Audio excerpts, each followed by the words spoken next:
Diệp Lý Á Tư trở về gia tộc Lăng Dần để điều tra Liên minh y học, Lục Đình Yến bận rộn chuẩn bị đám cưới. Bạch Tô mỗi ngày đều ở nhà với các con, còn dành thời gian để livestream dạy nấu ăn. Trong phạm vi lấy Bạch Tô làm trung tâm, cuộc sống thường ngày ngắn ngủi và thoải mái như một ngọn lửa nhỏ, lặng lẽ và ấm áp cháy bùng. Cho đến khi đột nhiên một hòn đá rơi xuống hồ nước, khuấy động ngàn lớp sóng, như cánh bướm gây ra sóng thần, mọi thứ đến bất ngờ. Không biết từ lúc nào trên mạng đã nổi lên một làn sóng dư luận, nói rằng người hại chết Bạch Tuyết chính là Bạch Tô. Cái tên Bạch Tô chỉ sau một đêm đã cùng với cái tên Bạch Tuyết leo lên top tìm kiếm. Vô số lời công kích như nước lũ vỡ đê ảo ạt ập đến. Lục Đình Yến ngay trong đêm đã khẩn cấp khởi động PR, nhưng càng xóa bài, bịt miệng, cảm xúc của cư dân mạng càng trở nên gay gắt. Trước đó, cái chết của Bạch Tuyết đã gây ra làn sóng phẫn nộ trên mạng. Cư dân mạng mỗi ngày suýt chút nữa đã làm nổ tung đường dây điện thoại của liên bang, yêu cầu bọn họ nhanh chóng tìm ra hung thủ. Thậm chí còn mắng chửi bọn họ là đám phế vật sống bằng tiền thuế. Bạch Tô bị phanh phui là giống cái cấp 8, lại được phong làm công tước, gây ra cuộc thảo luận và sự quan tâm của toàn dân. Lúc này mọi người mới dần dần chuyển sự chú ý từ Bạch Tuyết sang cô. Kết quả hiện tại lại có tin tức tung ra, nói rằng người hại chết Bạch Tuyết chính là Bạch Tô. Điều này khiến mọi người phẫn nộ. Cái quỷ gì vậy? Là tôi chưa tỉnh ngủ sao? Tin tức này nghe sao mà trừu tượng vậy? Không thể nào, tôi biết Bạch Tô, chẳng phải trước đây cô ta là bà chủ hot girl, mở quán bán đồ ăn ở ngoại ô, hình như là chị em ruột với Bạch Tuyết.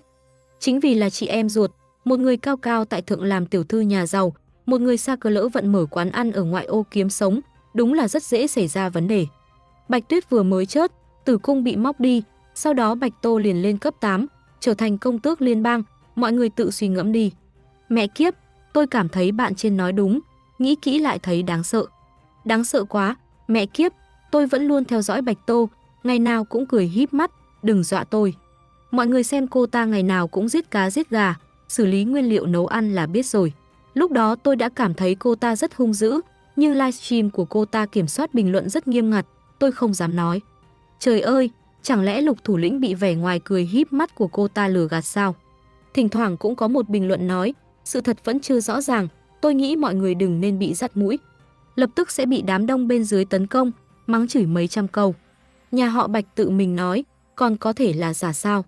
Cha của Bạch Tô, Bạch Như Nham, tự mình nói, không tin có thể đi xem bài viết PR, có phóng viên đã phỏng vấn ông ta. Trời ơi, trong video đó thật sự cảm nhận được sự đau khổ của Bạch Như Nham. Nhà giàu cũng không dễ sống, sợ không phải là cô đơn mà là sự bất công. Bạch Như Nham lớn tuổi như vậy, biết con gái lớn giết con gái nhỏ, trong lòng chắc hẳn tuyệt vọng lắm. Trong video mà bình luận nhắc đến là nội dung Bạch Như Nham khi đối mặt với phóng viên phỏng vấn, đã suy sụp tinh thần, tố cáo Bạch Tô giết hại Bạch Tuyết. Ngay sau đó, không ít giống cái quý tộc lần lượt lên tiếng, mắng chửi Bạch Tô trên tài khoản mạng xã hội của mình. Cô ta chính là như vậy, đặc biệt không đoàn kết, thích cạnh tranh với đồng loại. Không thể nào, không thể nào, không thể nào, không lẽ còn có người không biết Bạch Tô bài xích đồng tính sao? Cô ta chỉ kết bạn với giống đực, không có một người bạn giống cái nào. Có lẽ các người đã từng nghe nói đến Tất Nguyệt, con gái của thủ lĩnh gấu tộc. Vì nghi ngờ món ăn của cô ta, đến giờ vẫn chưa được thả ra. Bạch Tô à, nổi tiếng là không đoàn kết trong giới quý tộc đế đô, tin tức này tung ra hung thủ là cô ta, tôi không hề bất ngờ. Bạch Tô, cút ra đây, tại sao lại hại chết em gái mình? Luật pháp liên bang bảo vệ giống cái rất mạnh, cô ta như vậy, vậy mà vẫn chưa bị bắt vào tù. Chẳng lẽ Lục thủ lĩnh đang bao che cho cô ta? Nghĩ kỹ lại thấy đáng sợ. Khi Bạch Tô nhìn thấy những tin tức này, Lục Đình Yến đang ở bên cạnh an ủi cô, Tô, em đừng để ý đến những thứ này, đều là thủ đoạn của Liên minh y học. Bạch Tuyết và Lôi Chiết Nhĩ là gián điệp do bọn họ cài vào nhà họ Bạch, bây giờ gián điệp này đã bị chúng ta nhổ bỏ, cho nên bọn họ mới nhắm vào em. Em yên tâm, chỉ cần thêm vài ngày nữa, anh lấy được bằng chứng nhà họ Bạch cấu kết với Liên minh y học, mọi chuyện sẽ sáng tỏ. Bạch Tô gật đầu, em tin anh. Nhưng nói không bị ảnh hưởng là không thể nào. Dù sao cô cũng chưa từng là người của công chúng, đây là lần đầu tiên bị toàn mạng công kích và mắng chửi như vậy. Trước đây có bao nhiêu giống cái mang thai nhờ sự giúp đỡ của thức ăn cô làm, bao nhiêu giống cái coi cô như thần thánh, bao nhiêu giống cái cảm kích cô, tất cả đều bị cư dân mạng xóa bỏ. Rất nhiều người đã khôi phục sức khỏe nhờ thức ăn của cô, bây giờ cũng không ai nhắc đến. Chỉ cần có người nói đỡ cho cô một hai câu, sẽ bị cư dân mạng mắng chửi, dùng những câu như tẩy trắng cho kẻ giết người, chúc bạn có một người chị giống Bạch Tô để cãi lại. Diêm Thanh Nhã, người bạn thân, nhanh chóng nhắn tin cho cô, Tô, Cậu đừng lo lắng, chuyện này chúng tôi đang điều tra. Chúng tôi đều tin tưởng cậu, đừng quan tâm đến đám cư dân mạng ngu ngốc kia nói bậy. Bạch Tô trả lời, tôi không sao. Cô suy nghĩ một chút, lại trả lời, chuyện này Lục Đình Yến và bọn họ sẽ giúp tôi giải quyết, cậu đừng lo lắng, yên tâm dưỡng thai. Diêm Thanh Nhã, vậy thì tốt, lát nữa tôi đến thăm cậu, một mình cậu ở đó buồn lắm. Bạch Tô biết cô ấy sắp sinh, rất mệt mỏi. Nói đến thăm cô cũng là vì lo lắng cho cô, sợ cô bị ảnh hưởng bởi mạng xã hội, tâm trạng không tốt.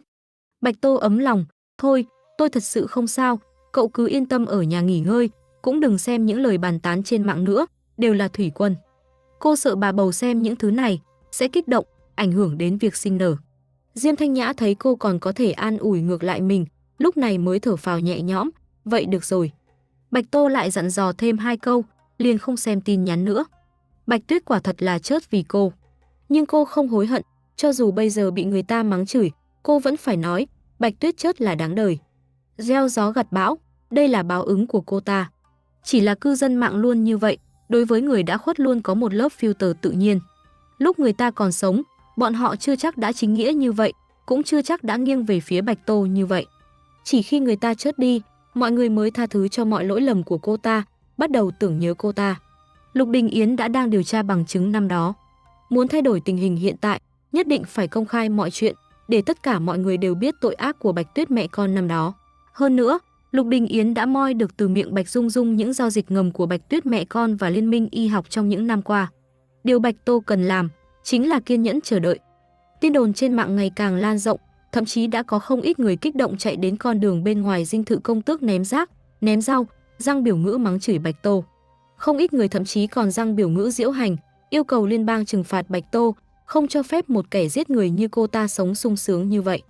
Người diễu hành ngày càng nhiều, đa phần đều là phản đối, yêu cầu cảnh sát liên bang đưa Bạch Tô đi điều tra. Cho dù hiện tại không có bằng chứng, Bạch Tô ít nhất cũng là nghi phạm đúng không? Các người lại thờ ơ với nghi phạm như vậy sao? Từ bao giờ vương quyền có thể vượt lên trên luật bảo vệ giống cái? Hung thủ hãm hại giống cái, dựa vào cái gì mà được hưởng cuộc sống vật chất tốt như vậy? Đứng đó là điều mà một nghi phạm như cô ta nên được hưởng sao? Nếu đổi lại là giống đực khác, bị tình nghi giết hại giống cái, đã sớm bị bắt vào tra tấn dã man rồi đúng không? Cô ta là cái thá gì mà giống cái cấp 8? Cấp 8 của cô ta là dựa vào việc dẫm lên thi thể em gái mà leo lên, loại giống cái cấp cao này, liên bang chúng ta không chào đón, cũng không cần. Bạch Tô, cút khỏi liên bang. Trừng phạt Bạch Tô, đả đảo chủ nghĩa đặc quyền. Vì liên bang xử lý lạnh nhạt, Bạch Tô cũng không đứng ra đáp trả, mọi người ầm ĩ, dần dần cũng có chút mệt mỏi. Mọi người cũng không phải không có cuộc sống của riêng mình, mỗi ngày phải làm việc, phải sống, có việc của riêng mình, cũng không thể ngày nào cũng rảnh rỗi đến mức dành thời gian để phản đối. Vì vậy, rất nhiều người từ phản đối ngoài đời chuyển sang phản đối trên mạng. Cơn sốt vừa mới hạ nhiệt một chút, nhà họ Bạch lại đứng ra, công khai lên tiếng, đẩy cảm xúc của quần chúng lên một tầm cao mới. Bạch Quân Lan tự mình đáp trả tin tức Bạch Tuyết bị hại trên mạng. Bà ta mặc áo sơ mi và vest, với tư cách là hội trưởng của cơ quan bảo vệ giống cái, đã quay một video, ra vẻ chính thức tuyên bố sẽ kiên quyết chống lại mọi hành vi gây tổn hại đến lợi ích của giống cái, kiên quyết bảo vệ nhóm yếu thế là giống cái. Sau khi nói một tràng sáo rỗng, cuối cùng bổ sung một câu, toàn bộ nhà họ Bạch sẽ không tham gia đám cưới của Bạch Tô.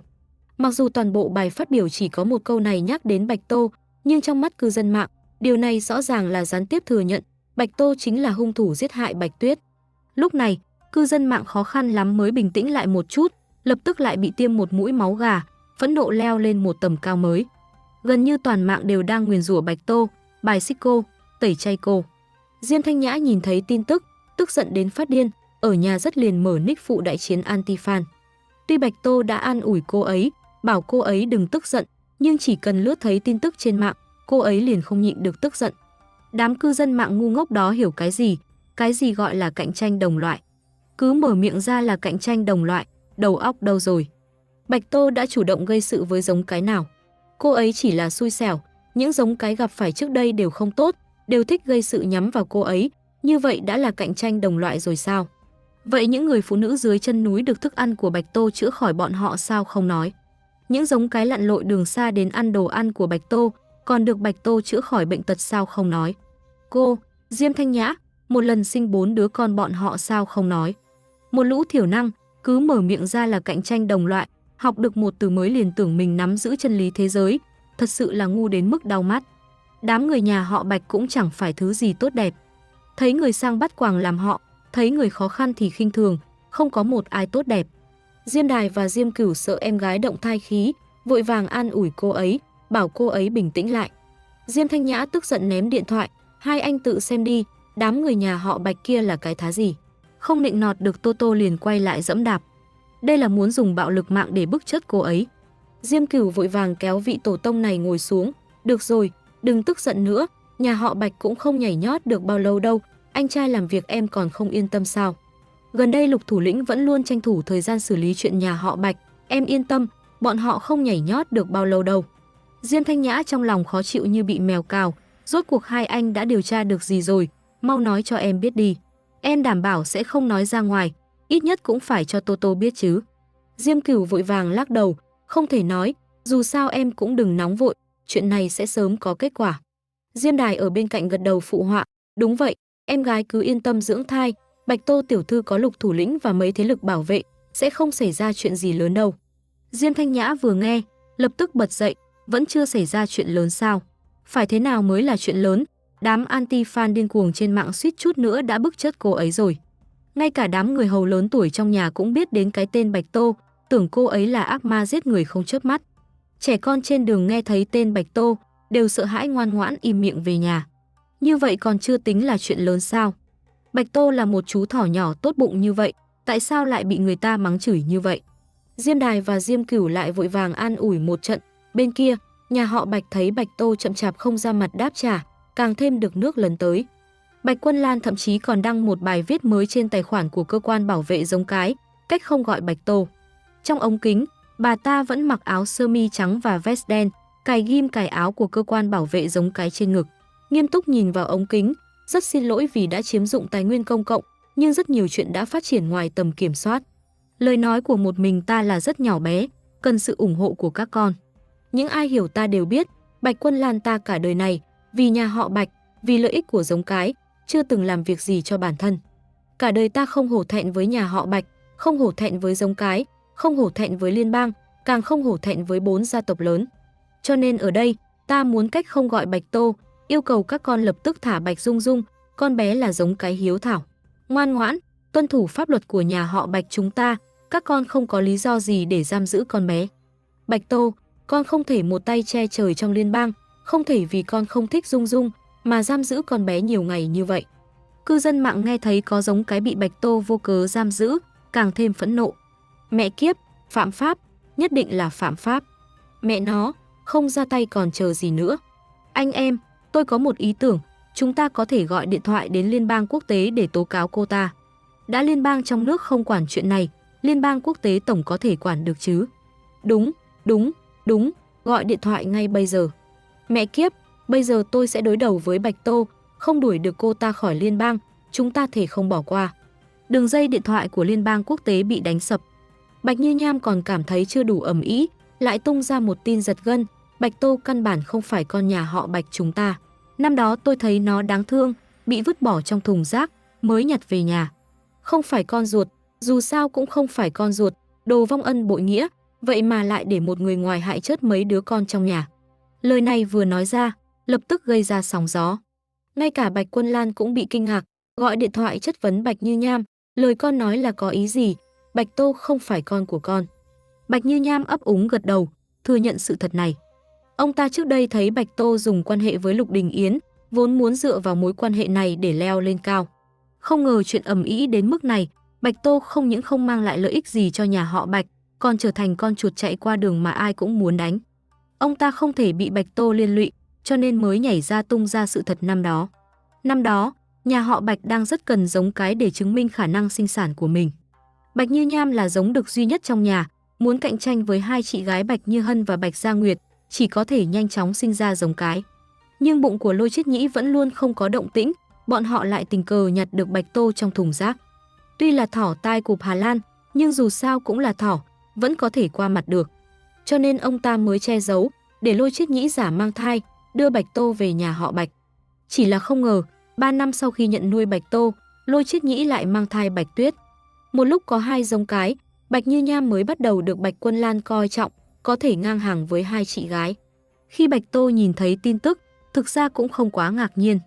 Nguyên chủ sống không tốt như vậy ở nhà họ Bạch, nếu không phải con ruột, vậy thì mọi chuyện đều có thể giải thích được. Không phải người nhà họ Bạch càng tốt, đỡ phải mang huyết thống và danh tiếng của nhà họ Bạch, tự làm bản thân mình thấy ghê tởm. Lục Đình Yến báo cáo tiến độ điều tra cho Bạch Tô. Bạch Tô trong lòng đại khái đã hiểu, cuối cùng cũng đứng ra đáp trả. Cô đăng một video đáp trả Bạch Quân Lan, bà cứ luôn miệng nói nhà họ Bạch không hổ thẹn với liên bang. Nếu tôi có thể chứng minh tất cả những lời vu khống tôi đều là giả, nhà họ Bạch đã làm chuyện có lỗi với liên bang, bà sẽ xử lý thế nào? Video này vừa được đăng lên, lập tức thu hút sự chú ý của anti-fan toàn mạng. Đây là lần đầu tiên Bạch Tô trực tiếp đáp trả kể từ khi xảy ra chuyện. Cư dân mạng sắp phát điên rồi. Cô còn chứng minh, đều đã bị vạch trần rồi, cô chứng minh cái gì? Nào, cô chứng minh đi, chứng minh không được thì cô ăn xít ngay tại chỗ, cút khỏi liên bang. Bạch Tô, người phụ nữ độc ác như cô, sao còn dám ra mặt đối đầu với hội trưởng đại nhân? Hội trưởng Bạch Quân Lan vì giống cái liên bang, tận tâm tận lực cả đời, cô là cái thá gì? Nói năng kiêu ngạo như vậy, quả nhiên là phạm pháp có chỗ dựa. Bạch Quân Lan cũng nhanh chóng đáp trả theo, nếu chúng ta vu oan con, nhà họ Bạch làm chuyện có lỗi với liên bang, Bạch Quân Lan ta sẽ tự mình quỳ xuống dập đầu tạ lỗi với con. Cư dân mạng đau lòng vô cùng, không, hội trưởng, cô ta không xứng. Bà nhiều năm như vậy vì giống cái liên bang, tận tâm tận lực, chúng tôi đều nhìn thấy, Bạch Tô cô ta cũng xứng sao. Vĩnh viễn ủng hộ hội trưởng Bạch Quân Lan, hội trưởng đại nhân thật sự luôn luôn phấn đấu ở tuyến đầu bảo vệ lợi ích của giống cái. Có hội trưởng Bạch Quân Lan, giống cái chúng ta mới có thể yên tâm như vậy. Bạch Tô bình luận dưới bài viết của bà ta một câu, quỳ xuống dập đầu, được, nhớ lời bà nói. Bình luận này tự nhiên lại bị mắng chửi mấy chục nghìn bình luận con. Nhưng Bạch Tô đã lười để ý. Tin tức mà Lục Đình Yến đồng bộ cho cô xem mà thấy kinh hãi. Lục Đình Yến và Diệp Lý Á Tư chia nhau điều tra, hiệu suất cao hơn rất nhiều. Cho dù người của Liên minh y học có che giấu kỹ lưỡng đến đâu, nhưng có lỗ hổng là Bạch Dung Dung, bọn họ cũng không thể che giấu được. Bạch Dung Dung là người mới đầu hàng, vẫn chưa gặp mặt người của Liên minh y học, trong đầu không bị gắn chip, cho nên không bị Liên minh y học khống chế. Cộng thêm việc cô ta đã xem tất cả tài liệu trong máy tính của Lôi Chiết Nhĩ, cho nên rất nhiều thông tin đã được Lục Đình Yến lần ra. Bên kia, sau khi Diệp Lý Á Tư trở về gia tộc Lăng Dần, chỉ cần giả dạng ông nội nói vài câu, những tên phản bội đó đã không chống đỡ được, lộ tẩy. Diệp Lý Á Tư lần theo manh mối, quyết đoán tìm được manh mối mới trong tay bọn họ. Hai bên kết hợp manh mối, bọn họ mới biết những gia tộc lớn này đang cấu kết với Liên minh y học làm gì. Cho dù là Bạch Tuyết mẹ con nhà họ Bạch, hay là những kẻ phản bội trong gia tộc Lăng Dần, đều đang cung cấp mẫu vật sống là giống cái cho Liên minh y học. Nói cách khác, chính là bắt cóc giống cái trong phạm vi liên bang, bán với giá cao cho Liên minh y học. Liên minh y học thông qua việc không ngừng nghiên cứu tử cung của giống cái, cố gắng bồi dưỡng ra khả năng sinh sản thiên phú dị bẩm như Bạch Tô. Đây là đề tài mà bọn họ vẫn luôn nghiên cứu trong những năm qua. Còn Bạch Tuyết với tư cách là người của Liên minh y học, gần như mỗi tháng đều phải phối hợp với người của Liên minh y học để kiểm tra sức khỏe và làm thí nghiệm. Cho nên người của Liên minh y học mới không tiếc bất cứ giá nào để cứu Bạch Tuyết. Trong những năm qua, chỉ riêng danh sách nạn nhân là giống cái mà Lục Đình Yến và Diệp Lý Á Tư thống kê được đã lên tới hàng nghìn người. Giống cái của liên bang vốn đã khan hiếm, con số này rõ ràng là trên thêm xương đối với liên bang. Có bao nhiêu bộ lạc thú nhân đã tuyệt chủng vì không có giống cái phù hợp để sinh sản. Một khi số liệu này được công bố, không chỉ Bạch Tuyết và Lôi Chiết Nhĩ, mà cả nhà họ Bạch đã lên tiếng ủng hộ bọn họ, đứng đầu là Bạch Quân Lan, đều sẽ trở thành tội nhân của toàn liên bang. Đây cũng là lý do tại sao Bạch Tô cuối cùng cũng chịu đứng ra đối đầu với Bạch Quân Lan. Lần giao dịch giống cái sống cuối cùng của Bạch Tuyết mẹ con và Liên minh y học vừa đúng là vào tháng 10, số lượng lên đến hàng trăm người. Nếu bọn họ hành động đủ nhanh, có lẽ còn có thể cứu được những giống cái đó. Căn cứ của Liên minh y học chủ yếu tập trung ở khu vực biên giới giữa Tuyết Quốc và nước Nam. Lục Đình Yến tìm đến Lệ Trầm Lâm, nói đơn giản về chuyện này. Anh và người của Diệp Lý Á Tư muốn phá hủy căn cứ, cứu những giống cái đó ra, rất dễ đánh rắn động cỏ. Nhưng thế lực của Lệ Trầm Lâm trong giới hắc đạo ở nước Nam rất mạnh, có người của anh ta nhúng tay vào, mọi chuyện sẽ đơn giản hơn rất nhiều.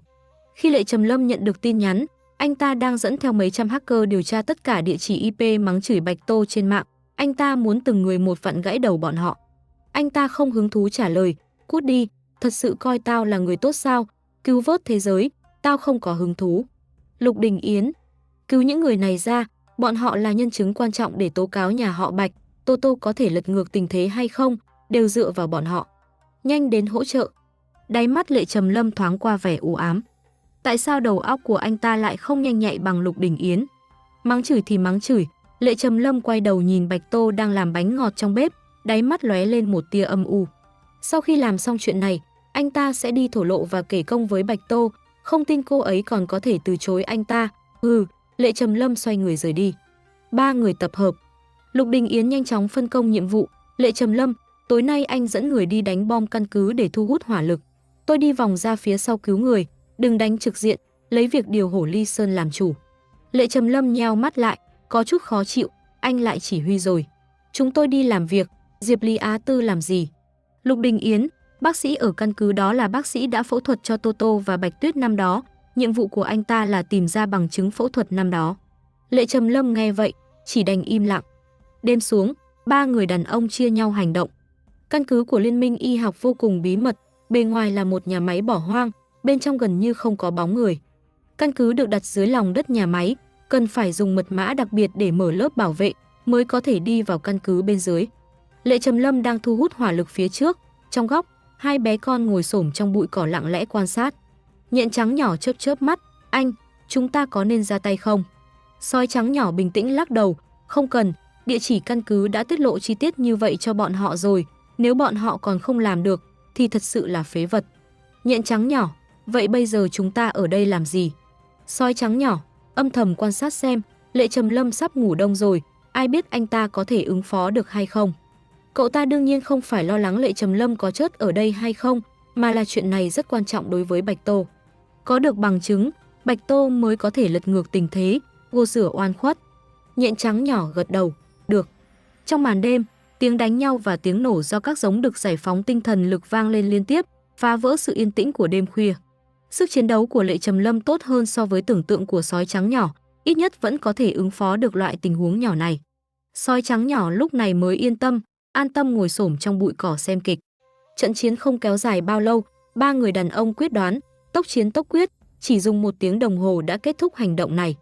Chỉ là hơn 100 giống cái được cứu ra đã bị tra tấn đến mức thoi thóp, mất đi ý chí sinh tồn, mặc cho Diệp Lý Á Tư cố gắng cứu chữa thế nào, cũng không có tác dụng gì. Những giống cái này mỗi ngày ở trong căn cứ, ngoài việc phải đối phó với thí nghiệm, bị rút máu, bị kiểm tra khả năng chịu đựng đau đớn, khả năng chịu đựng thuốc, năm, còn phải thường xuyên giải quyết nhu cầu sinh lý cho các giống đực trong căn cứ. Trong căn cứ đâu đâu cũng là camera giám sát, Diệp Lý Á Tư là bác sĩ, nhìn thấy những camera giám sát đó cũng cảm thấy khó chịu. Những giống cái này không chết, hoàn toàn là do bị thuốc duy trì sự sống. Cho dù được cứu ra, bọn họ cũng chỉ nghe theo mệnh lệnh một cách tê liệt, đứng im tại chỗ, không có ý định bỏ chạy, không sợ hãi, không tò mò, không có bất kỳ biến động cảm xúc nào, càng không có ý thức và cảm xúc vui mừng vì được cứu. Căn cứ đã bị phá hủy, thuốc chỉ có thể duy trì sự sống cho bọn họ thêm 2 ngày nữa.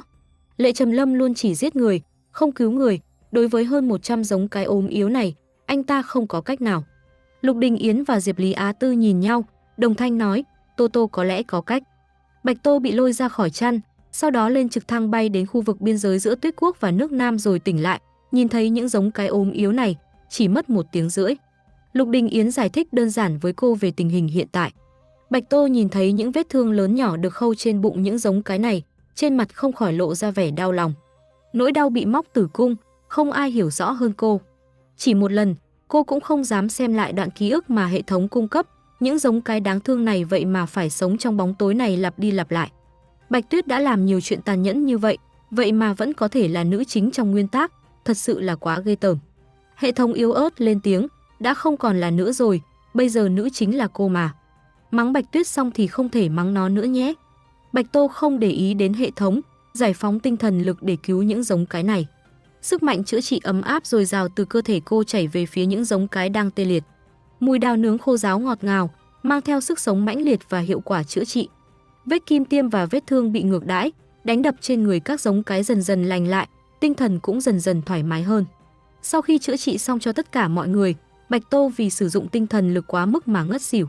Một vụ án buôn bán giống cái liên hoàn lớn được đưa lên top tìm kiếm, một lần nữa gây chấn động toàn cầu. Đối với toàn bộ thế giới thú nhân, giống cái là sự tồn tại vô cùng quý giá.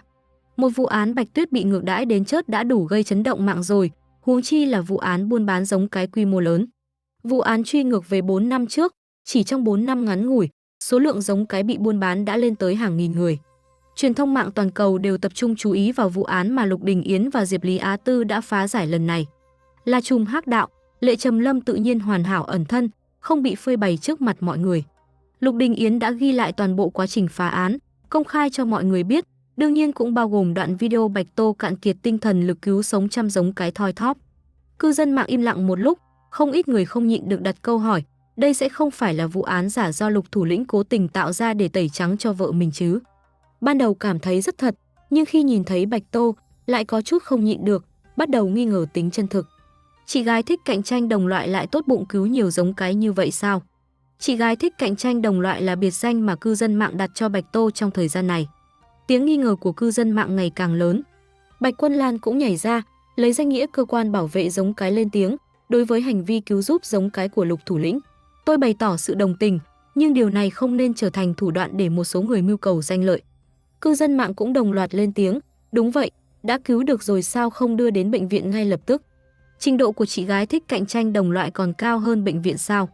Bác sĩ của gia tộc Lăng Dần đang đứng bên cạnh, ai cũng không động đậy, cũng không đưa đến bệnh viện, chỉ đợi chị gái cạnh tranh đồng loại đến cứu vớt thế giới, đúng là trò đùa. Giả đến mức tôi sắp moi ra được cả căn biệt thự 3 phòng ngủ 1 phòng khách rồi. Cư dân mạng đã sớm quen với việc phản đối Bạch Tô, không tin vào video tin tức được đăng tải. Nhưng ngay sau đó, tài khoản chính thức của Liên minh quốc tế đã đăng một thông báo, công bố toàn bộ ngọn ngành của vụ án.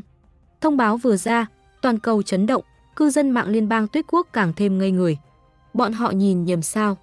Chuyện này vậy mà lại liên quan đến nhà họ Bạch. Trong thông báo ghi rõ ràng, 4 năm qua, Liên minh y học đã hãm hại hơn 1.000 giống cái.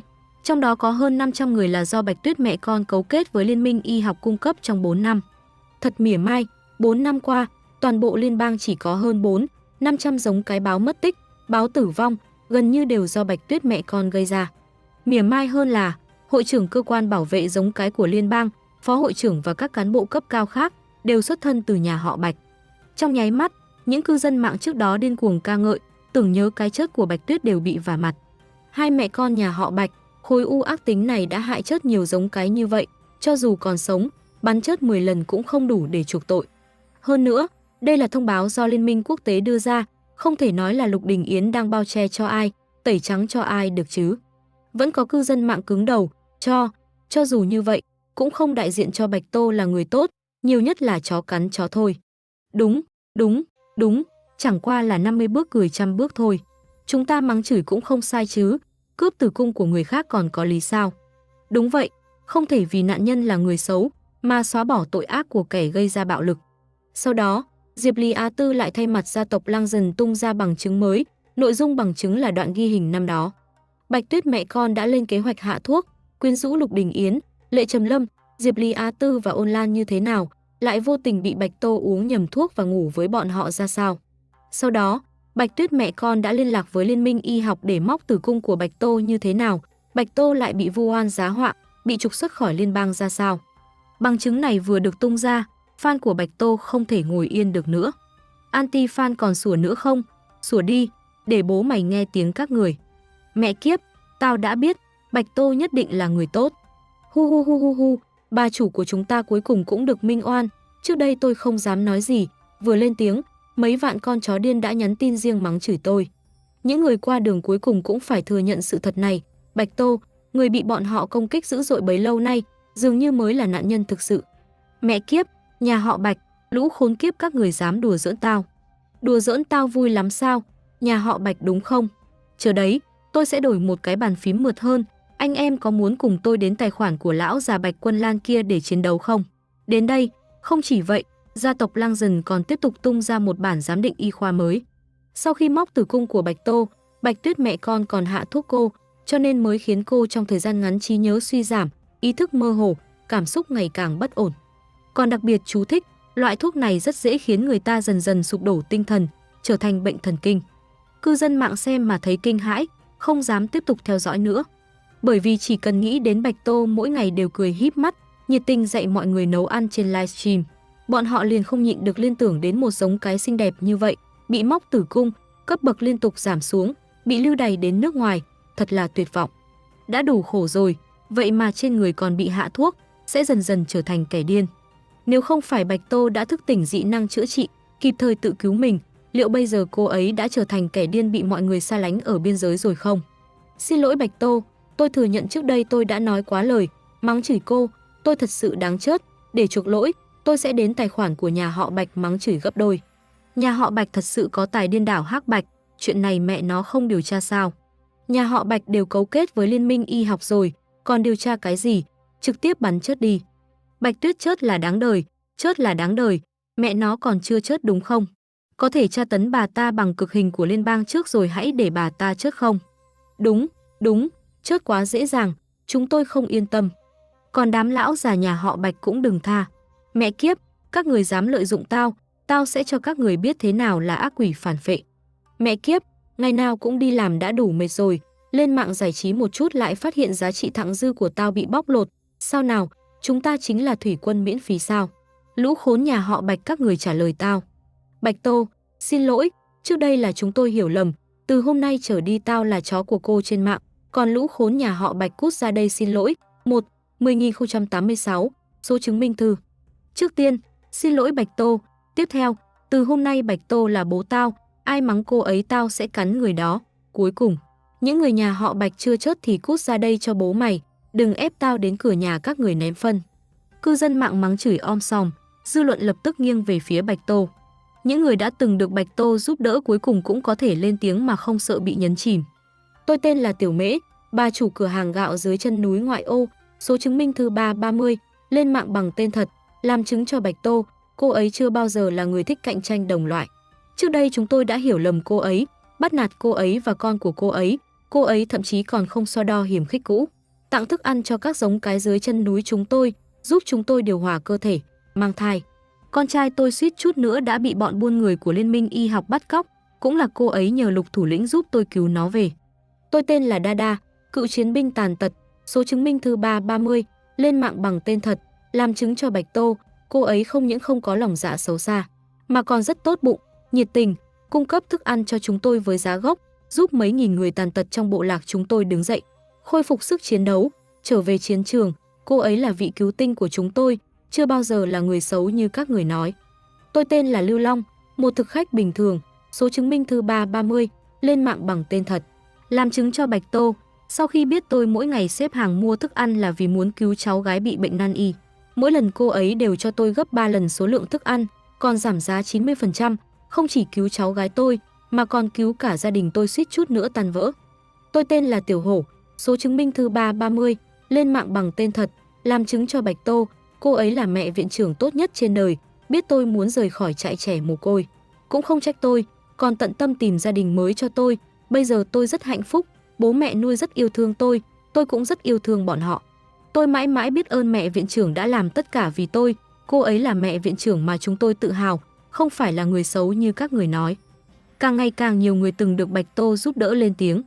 Bọn họ không sợ bị tìm ra, chủ động công khai thông tin cá nhân, phơi bày bản thân trên mạng, dùng máu thịt để chứng minh sự trong sạch của Bạch Tô cho cả thế giới biết.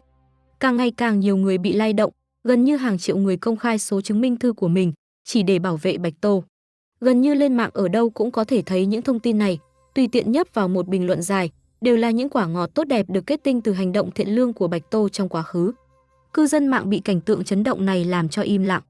Ngay sau đó, một cuộc phỏng vấn kéo dài nửa tiếng đã đẩy sự việc lên cao trào. Trong cuộc phỏng vấn là những giống cái đã được giải cứu. Bọn họ không chỉ ra rằng mình bị Bạch Tuyết và Lôi Chiết Nhĩ lừa gạt, mà còn công khai cảm ơn ân cứu mạng của Bạch Tô. Bọn họ ngại ngùng nhìn vào ống kính, nghe nói người cứu chúng tôi là Bạch Tô, cảm ơn cô, tôi đã tìm lại được dũng khí để sống. Cảm ơn cô đã gửi thức ăn đến, đây là món ăn ngon nhất mà tôi từng ăn, tôi quyết định về quê, bắt đầu lại cuộc sống. Tôi sẽ không tự tử nữa, chị Bạch Tô. Hàng trăm giống cái được cứu, bọn họ bị người của Liên minh y học tra tấn đến mức gần như mất đi hình dạng con người, cận kề cái chết. Ngay cả gia tộc Lang Dần được mệnh danh là gia tộc có y thuật đỉnh cao nhất thế giới cũng không cứu được những giống cái đã bị tra tấn đến mức không còn sức sống này. Là Bạch Tô đêm đó đã cạn kiệt tinh thần lực của mình, cứu sống bọn họ. Cư dân mạng nhìn đoạn video ghi lại cảnh Bạch Tô cứu người cuối cùng. Chính là đoạn video này, lúc đó được đăng tải còn bị bọn họ chế nhạo là giả tạo, tẩy trắng, Ngay cả Lục thủ lĩnh và bác sĩ Diệp Lý Á Tư cũng bị mắng chửi. Thời gian ở góc dưới bên phải của video hiển thị rất rõ ràng, chính xác đến từng giây. Vào lúc cư dân mạng công kích Bạch Tô gần như tàn bạo và điên cuồng đạt đến đỉnh điểm, chú thỏ cái ngây thơ và tốt bụng này đang dốc hết sức lực để cứu vớt một nhóm sinh mệnh sắp lụi tàn. Cư dân mạng nửa đêm bật dậy tát vào mặt mình 500 cái, mẹ kiếp, tôi thật sự đáng chớt. Mọi chuyện cuối cùng cũng được sáng tỏ. Danh tiếng của Bạch Tô trên mạng nhanh chóng đảo ngược, tài khoản của cô cũng vì thế mà tăng gần 10 triệu người theo dõi. Ngoài người của Liên bang Tuyết Quốc, còn có không ít người hóng hớt trên thế giới. Biết được một thỏ thú nhân xinh đẹp như vậy bị người Tuyết Quốc hiểu lầm, bạo lực mạng, cư dân mạng nước ngoài không thể ngồi yên, thương xót, theo dõi tài khoản của cô để bảo vệ cô. Cái chết của Bạch Tuyết trở thành một trò cười trên mạng, cư dân mạng thậm chí còn nhắc đến cái tên này là phải tặng kèm 3 roi, trừng phạt online. Bạch Quân Lan ở nhà nhìn thấy tin tức trên mạng, biết rằng đã hoàn toàn xong đời. Bà ta nhìn chằm chằm vào chiếc ghim cài áo hội trưởng cơ quan bảo vệ giống cái trên bàn làm việc, đầu óc ong ong. Không chỉ nhà họ Bạch sụp đổ, mà cơ quan bảo vệ giống cái cũng sẽ trở thành trò cười. Bà ta không thể nào mặt dày mày dạn đến mức quỳ xuống dập đầu nhận lỗi với Bạch Tô chứ. Phán quyết của liên bang nhanh chóng được đưa ra. Lôi Chiết Nhĩ bị tình nghi xâm phạm lợi ích của giống cái, câu kết với Liên minh Y học, bị kết án tử hình, thi hành án sau 3 ngày. Sự lo lắng của Bạch Quân Lan có chút dư thừa. Bà ta căn bản không kịp đến quỳ gối nhận lỗi với Bạch Tô, tất cả mọi người nhà họ Bạch đều bị bắt vào tù. Tiếp nhận thẩm vấn điều tra của Tuyết Quốc và liên bang quốc tế, phòng ngừa còn có kẻ cấu kết với Liên minh Y học lọt lưới.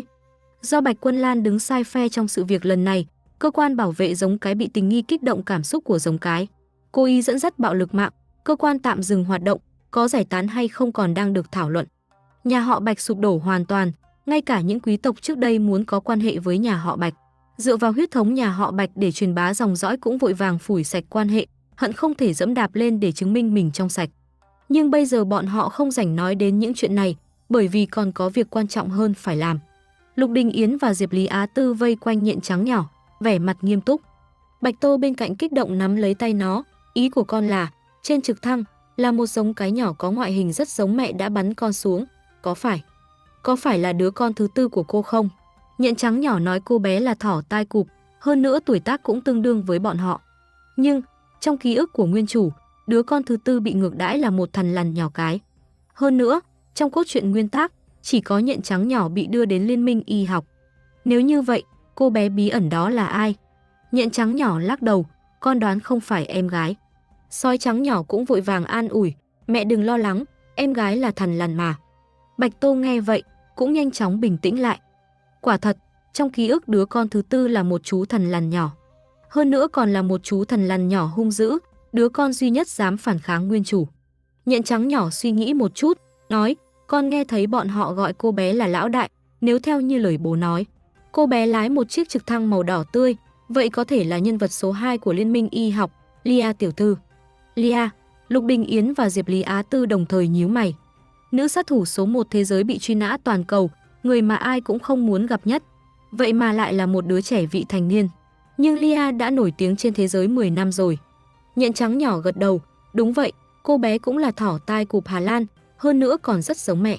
Con đang nghĩ, có phải có quan hệ gì với người nhà của mẹ không? Lúc bị bạo lực mạng, Bạch Như Nham đã tự mình thừa nhận Bạch Tô là con nuôi của nhà họ Bạch. Sau khi sự việc lắng xuống, Diệp Lý Á Tư cũng đã lấy gen của Bạch Tô đi so sánh với nhà họ Bạch, quả thật không phải người một nhà. Cho nên rốt cuộc người nhà của Bạch Tô là ai, vẫn còn là một ẩn số. Bạch Tô ngẩn ra, gia đình thật sự của tôi sao? Cô không quá nhiệt tình với việc có nên tìm gia đình ruột hay không. Dù sao hiện tại, bên cạnh cô đã có người yêu, có con, bọn họ sắp thành lập gia đình mới. Cô sẽ có gia đình nhỏ của riêng mình. Lục Đình Yến suy nghĩ một chút, xoa đầu Bạch Tô, chuyện này anh sẽ âm thầm điều tra giúp em, được không? Bạch Tô ngây người chớp chớp mắt, vẫn chưa nghĩ kỹ. Lục Đình Yến ôn hòa phân tích giúp cô, anh chỉ âm thầm điều tra, không kinh động đến người khác. Nếu phát hiện người nhà của em là người tốt, hơn nữa cũng đang tìm em, vậy thì có thêm vài người thân yêu thương em cũng không có hại gì. Nếu người nhà ruột của em là loại người như nhà họ Bạch, vậy chúng ta có thể không kinh động đến bọn họ. Âm thầm tránh bọn họ, không giao tiếp với bọn họ, tránh bị bọn họ dây dưa, như vậy em cũng sẽ không rơi vào thế bị động. Em thấy thế nào? Điều quan trọng nhất là, nếu Bạch Tô có quan hệ huyết thống với sát thủ số 1 thế giới Lia, anh ta phải chuẩn bị trước. đảm bảo Bạch Tô sẽ không bị cuốn vào gió tanh mưa máu của Liên minh quốc tế và Liên minh y học. Bạch Tô ấm lòng, ngoan ngoãn gật đầu, vâng, em nghe anh. Lục Đình Yến luôn như vậy, mọi chuyện đều lấy cô làm trọng, suy nghĩ cho cô, nhưng lại không can thiệp quá nhiều vào quyết định của cô, rất tôn trọng ý nguyện của cô. Cô không để tâm đến chuyện của Lia. Trong cốt truyện tiểu thuyết, gần như không có sự tồn tại của Lia, hẳn là không liên quan nhiều đến nhóm nhân vật chính. Thỏ tai cụp Hà Lan trên thế giới chắc chắn không chỉ có mình cô. Rất có thể chỉ là trùng hợp. Diệp Lý Á Tư im lặng một lúc, không lên tiếng. Trước đây anh ta đã lấy gen của Bạch Tô để nghiên cứu, muốn biết tại sao người của Liên minh y học lại cố chấp với cô như vậy. Trong nghiên cứu mới nhất, anh ta phát hiện ra trong gen của Bạch Tô có một loại gen phân hạch. Loại gen này cực kỳ hiếm gặp, trong lịch sử y học chỉ xuất hiện một lần. Là một loại huyết thống di truyền thiên phú cực cao, nghe nói chỉ di truyền trong huyết thống giống cái. Giống cái sinh ra sẽ xảy ra phân hạch gen vào khoảng 3, 4 tuổi, sinh ra một sinh mệnh giống cái mới giống hệt, tức là sinh đôi. Cặp song sinh mới sinh ra sẽ nhanh chóng lớn lên, có chiều cao và cân nặng giống hệt người chị trong thời gian ngắn. Chỉ là huyết thống này quá cổ xưa, ghi chép lịch sử là đã tuyệt chủng. Lục Đình Yến cong môi, nhìn chú thỏ con ngoan ngoãn, ánh mắt hơi tối lại. Những ngày này không được yên bình, anh đã lâu không được thân mật với Bạch Tô. Sau khi chú thỏ con lên cấp, cả người càng thêm thơm tho mềm mại. Hơn nữa, giống cái cấp bậc càng cao, sức hấp dẫn đối với giống đực càng tăng lên rất nhiều. Mấy ngày nay Bạch Tô nằm viện, tuy có người của Lục Đình Yến canh giữ, nhưng số lượng y tá nam đi ngang qua ngày càng nhiều. Không ít giống đực cấp bậc thấp chỉ liếc nhìn Bạch Tô qua khe cửa, cũng có thể thất hồn lạc phách canh giữ ở ngoài cửa mấy ngày. Hơn nữa tên khốn Diệp Lý Á Tư kia luôn lợi dụng thân phận bác sĩ để độc chiếm Bạch Tô. Điều này khiến ý thức nguy cơ của Lục Đình Yến càng thêm mạnh mẽ. Chú thỏ nhỏ của anh ta còn chưa thân mật đủ. Anh ta muốn thân mật, nhưng mấy đứa con đều có mặt, chậc, phải xem lúc nào mới có thể đuổi mấy bóng đèn nhỏ này đi. Không đuổi được tên bác sĩ ra vẻ đạo mạo kia, chẳng lẽ còn không đuổi được mấy đứa nhóc sao? Sói trắng nhỏ và nhện trắng nhỏ nhạy bén nhận ra điều bất thường, đồng loạt cảnh giác nhìn Lục Đình Yến. Lục Đình Yến cụp mắt xuống, tránh né ánh mắt của bọn họ, chỉ hỏi Bạch Tô, bên ngoài còn có một người, không biết em có muốn gặp không? Bạch Tô ngẩn ra, ai vậy? Lục Đình Yến, Lệ Trầm Lâm. Bạch Tô ngẩn ra, anh ta. Lục Đình Yến gật đầu, kể cho cô nghe chuyện Lệ Trầm Lâm âm thầm giúp đỡ cô trong thời gian này. Anh ta biết, cho dù anh ta không nói, Lệ Trầm Lâm cũng sẽ tự mình tìm cách gặp Bạch Tô, nói cho cô ấy biết. Đã như vậy, chi bằng anh ta chủ động nói ra. Bạch Tô nghe nói anh ta âm thầm giúp đỡ mình, hơi nhíu mày, vậy, được rồi. Cô thật sự không ngờ sẽ còn có giao tiếp với Lệ Trầm Lâm. Sau khi chia tay trên du thuyền lần trước, cô tưởng rằng một trùm hắc đạo kiêu ngạo như Lệ Trầm Lâm bị cô trà đạp lòng tự trọng, sẽ chớt cũng không chủ động tìm đến cô nữa. Lục Đình Yến ân cần nhường phòng cho hai người. Lệ Trầm Lâm đã lâu không gặp Bạch Tô, ở riêng với cô trong một căn phòng, không nhịn được có chút căng thẳng. Cô ấy đã thay đổi rất nhiều, nhưng anh ta lại không nói rõ được là thay đổi ở đâu. Sự thay đổi này đặc biệt rõ ràng khi nhìn cô ấy ở khoảng cách gần. Sự thay đổi mà việc thăng cấp mang lại cho giống cái là rất lớn, không chỉ là thay đổi về sinh lý, mà còn có thay đổi về tinh thần lực. Lệ Trầm Lâm đã nhớ nhung cô ấy rất lâu, anh ta luôn là một người kiêu ngạo, lần đầu tiên âm thầm thích một người như vậy, âm thầm bảo vệ một người lâu như vậy. Chưa bao giờ hèn mọn như vậy. Bạch Tô mím môi, chủ động phá vỡ sự ngại ngùng, nghe Lục Đình Yến nói, những chuyện này đều có anh giúp đỡ, cảm ơn. Lệ Trầm Lâm lần đầu tiên làm chuyện tốt như vậy, cũng là lần đầu tiên được người khác cảm ơn. Trước đây, anh ta đều là cầm súng chĩa vào đầu người khác, làm những chuyện đẫm máu, bạo lực, không thể đưa ra ánh sáng. Cũng chưa bao giờ có ai cảm ơn anh ta. Lệ Trầm Lâm hắng giọng, có chút không được tự nhiên, tôi chỉ là trao đổi lợi ích với Lục Đình Yến thôi. Giúp anh ta sẽ tạo điều kiện thuận lợi cho việc làm ăn của tôi ở Tuyết Quốc. Bạch Tô thở phào nhẹ nhõm, vậy à, vậy thì tốt. Cô đối với Lệ Trầm Lâm không có nhiều hảo cảm, lần trước chia tay cũng không được vui vẻ. Cho nên, cô không muốn nợ anh ta ân tình, cũng không muốn dây dưa gì thêm với anh ta. Lệ Trầm Lâm nhận ra suy nghĩ của cô, sắc mặt lập tức xa sầm, ý cô là gì? Cô sợ tôi kể công rồi bám lấy cô sao? Bạch Tô ngẩn ra, không phải, tôi chỉ là không muốn nợ. Lệ Trầm Lâm đã đen mặt, sải bước đến nắm chặt cổ tay cô, không muốn nợ tôi ân tình, sợ dây dưa với tôi như vậy sao? Cổ tay Bạch Tô đau nhói, hơi nhíu mày, anh buông ra. Lệ Trầm Lâm không những không buông, khi nhìn thấy cô nhíu mày, lực tay còn mạnh hơn, sao? Bọn họ có thể chạm vào cô, tôi lại không thể. Bọn họ giúp cô, Cô cảm kích Lân, tôi giúp cô, lại khiến cô ghê tởm như vậy.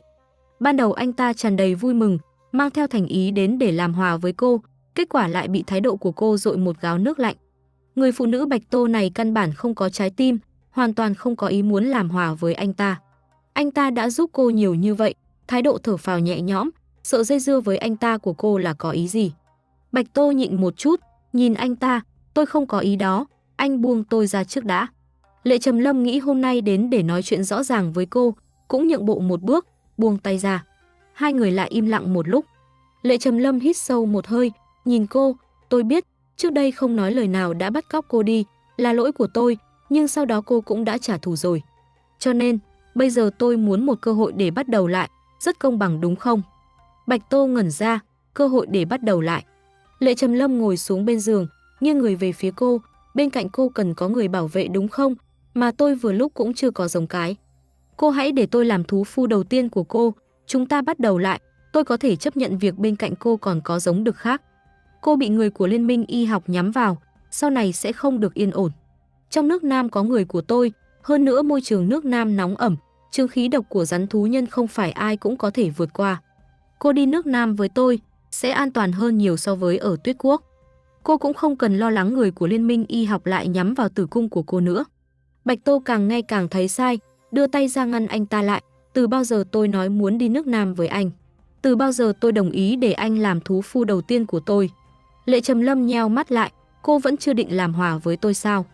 Bạch Tô thật sự không theo kịp mạch não của anh ta, chuyện này liên quan gì đến việc làm hòa?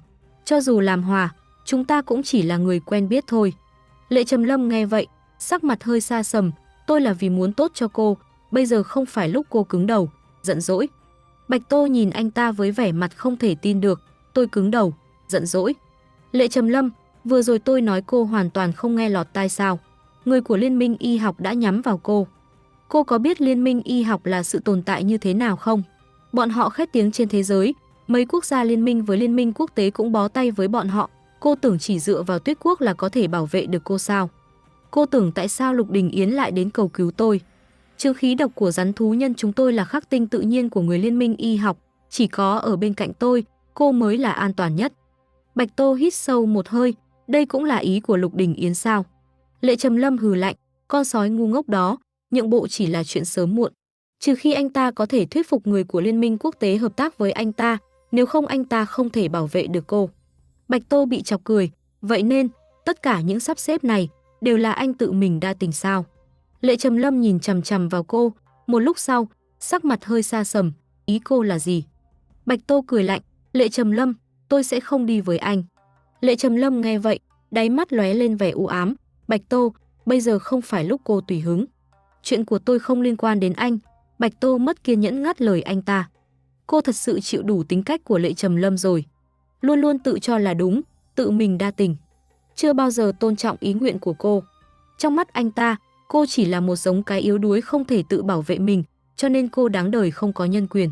Cái gì cũng phải nghe theo sự sắp xếp của anh ta, không thể phản kháng, phải chấp nhận cái gọi là lòng tốt của anh ta sao? Lệ Trầm Lâm u ám lại nắm chặt cổ tay cô, Bạch Tô, tôi nói lại lần nữa, chuyện này rất nghiêm trọng, cô đừng tùy hứng, tôi là vì muốn tốt cho cô. Bạch Tô giãy giụa, sự chán ghét trong mắt không thể che giấu được nữa, anh buông tôi ra. Cô thật sự chịu đủ cái gọi là vì muốn tốt cho cô, hoàn toàn không quan tâm đến ý nguyện của cô, cũng không hỏi ý kiến của cô, cưỡng ép vượt qua cô để đưa ra quyết định thay cô. Như thể cô không phải là một con người sống sờ sờ, mà chỉ là một con rối cần phải nghe theo sự sắp xếp của bọn họ. Lệ Trầm Lâm siết chặt tay, sự khó chịu trong mắt càng thêm sâu, cô đừng làm loạn nữa. Bạch Tô cũng nổi giận, giơ tay còn lại lên, tát vào mặt anh ta, cút đi. Lệ Trầm Lâm che mặt, vẻ mặt không thể tin được, máu nóng dồn lên não. Lệ Trầm Lâm u ám nhìn cô, Bạch Tô, chưa từng có ai dám đối xử với tôi như vậy, cô giỏi lắm.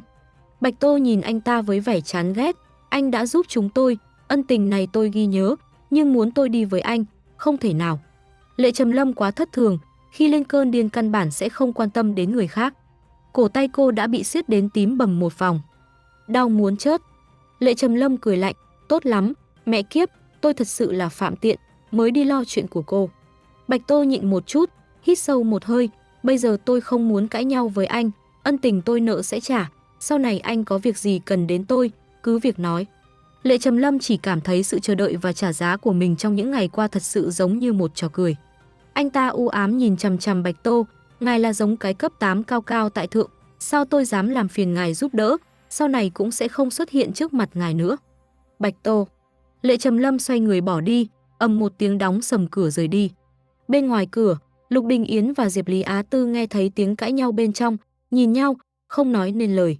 Diệp Lý Á Tư vỗ vai anh ta, tôi đã nói rồi, tính cách của anh ta không hợp với Toto. Lục Đình Yến day day huyệt thái dương, sao tôi biết anh ta trước mặt Toto lại giống như con chó điên. Diệp Lý Á Tư suy nghĩ một chút, nhìn Lục Đình Yến, anh có phát hiện ra điều gì bất thường ở Toto không? Lục Đình Yến trầm ngâm một lúc, ý anh là sự dao động cảm xúc trong một số vấn đề cụ thể. Diệp Lý Á Tư gật đầu, lần trước Bạch Như Nham đến tìm cô ấy, không biết đã nói gì trong phòng bệnh, kích thích cô ấy đến mức tinh thần lực mất kiểm soát, suýt chút nữa đã chết cùng Bạch Như Nham. Lục Đình Yến trầm ngâm một lúc, tâm trạng của Toto khi đối mặt với Lệ Trầm Lâm cũng có tình huống tương tự. Diệp Lý Á Tư gật đầu. Lục Đình Yến, thu hồi cái tật thích nghiên cứu của anh đi, mỗi người đều có chuyện không muốn nhắc đến và điểm yếu về cảm xúc, Toto không muốn nói, ai cũng không nên ép buộc cô ấy. Diệp Lý Á Tư nhìn anh ta, nhưng kế hoạch lôi kéo Lệ Trầm Lâm để bảo vệ Toto của anh có thể sẽ thất bại, người ta muốn thay thế anh làm thú phu đầu tiên kìa. Lục Đình Yến đảo mắt, anh ta nằm mơ đi. Chuyện này là do tôi suy nghĩ không chu toàn, chuyện của Lệ Trầm Lâm cứ để sau. Lệ Trầm Lâm không được, còn có liên minh quốc tế. Anh ta chỉ cần có người bên cạnh bảo vệ Bạch Tô, tranh thủ thời gian cho anh ta, tiêu diệt liên minh y học.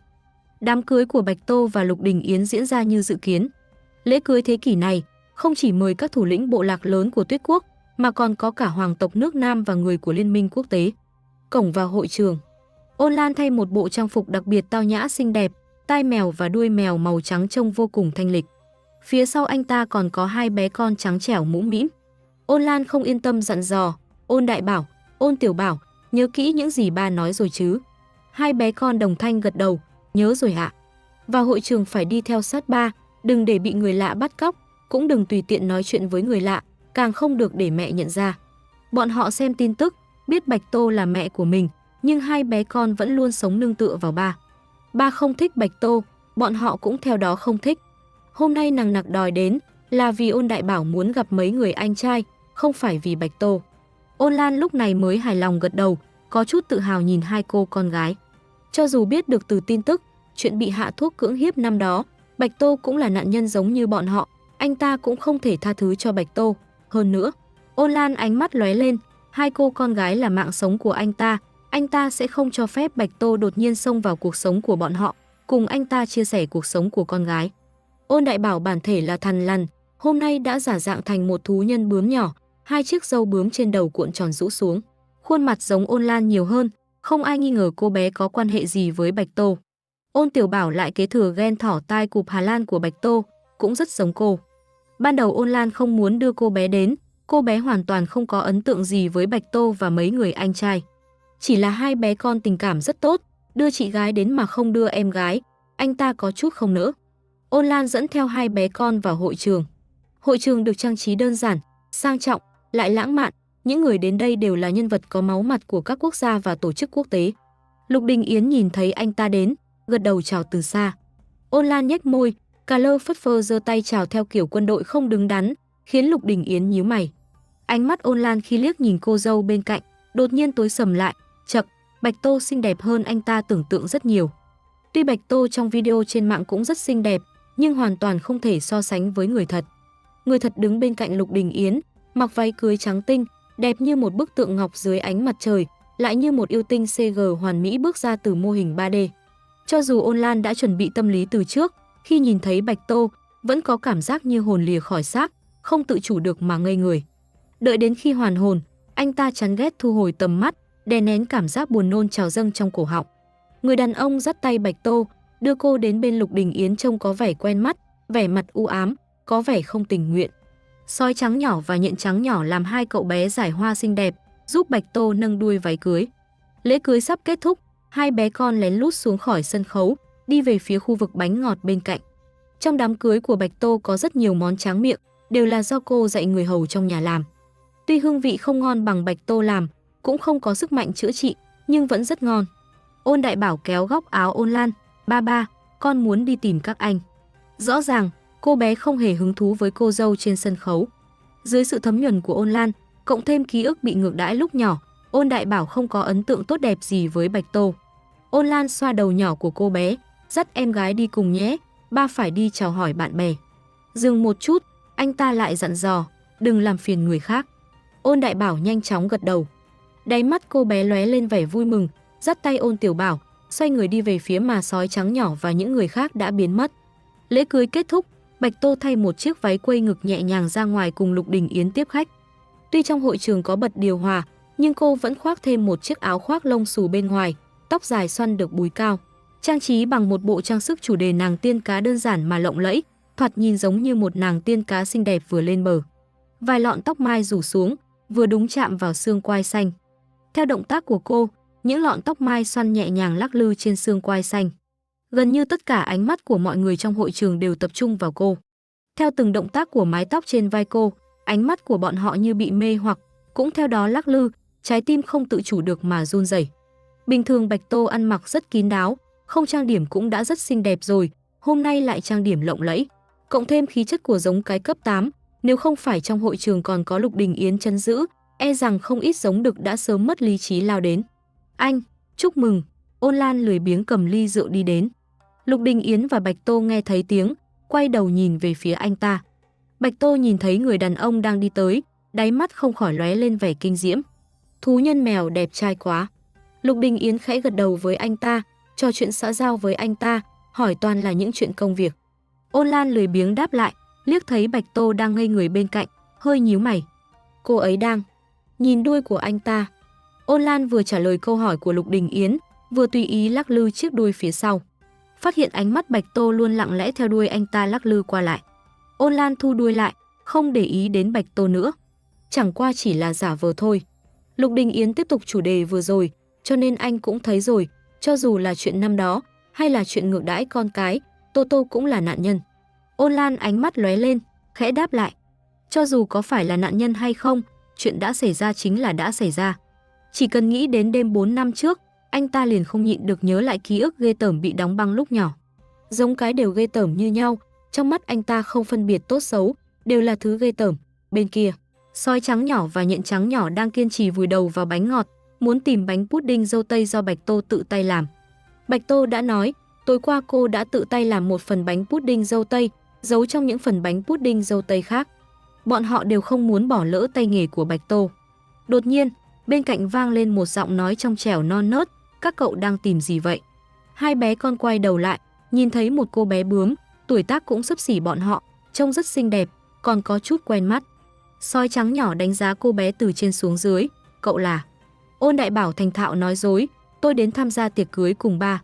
Nhện trắng nhỏ đột nhiên ghé sát vào tai anh trai, nhỏ giọng hỏi, anh thấy cô bé có giống em gái không? Sói trắng nhỏ mím môi. Em gái và nhện trắng nhỏ đều đã bị bán đi 2 năm rồi. 2 năm trôi qua, trẻ con lớn rất nhanh. Ngoại hình chắc chắn sẽ có thay đổi. Sói trắng nhỏ lắc đầu, có chút giống, nhưng chắc chắn không phải em gái. Nhện trắng nhỏ khó hiểu nhìn cậu ta. Khóe miệng sói trắng nhỏ giật giật, anh biết em nhớ em gái, nhưng người trước mặt là bướm nhỏ, em gái chúng ta là thằn lằn, em quên rồi sao? Ánh sáng trong mắt nhện trắng nhỏ lại dần dần tối đi, đúng rồi, sao em lại quên? Ôn Đại Bảo cười tủm tỉm nhìn bọn họ, các cậu vẫn chưa trả lời câu hỏi của tôi, đang tìm gì vậy? Nhện trắng nhỏ nhìn cô bé, vẫn cảm thấy có chút thân thiết, liền tiến lại gần 2 bước, chúng tôi đang tìm bánh pudding do mẹ tự tay làm. Ôn Đại Bảo nghe vậy, trên khuôn mặt non nớt nở nụ cười, vậy à, tôi thấy các cậu đánh nhau rất giỏi, có muốn thử với tôi không? Hả? Hai bé con ngơ ngác. Đây là lần đầu tiên có giống cái muốn đánh nhau với bọn họ. Thể lực của giống đực và giống cái vốn đã khác biệt rất lớn, hơn nữa cấp bậc của hai người bọn họ đều không thấp, sao có thể động thủ bắt nạt cô em gái nhỏ này.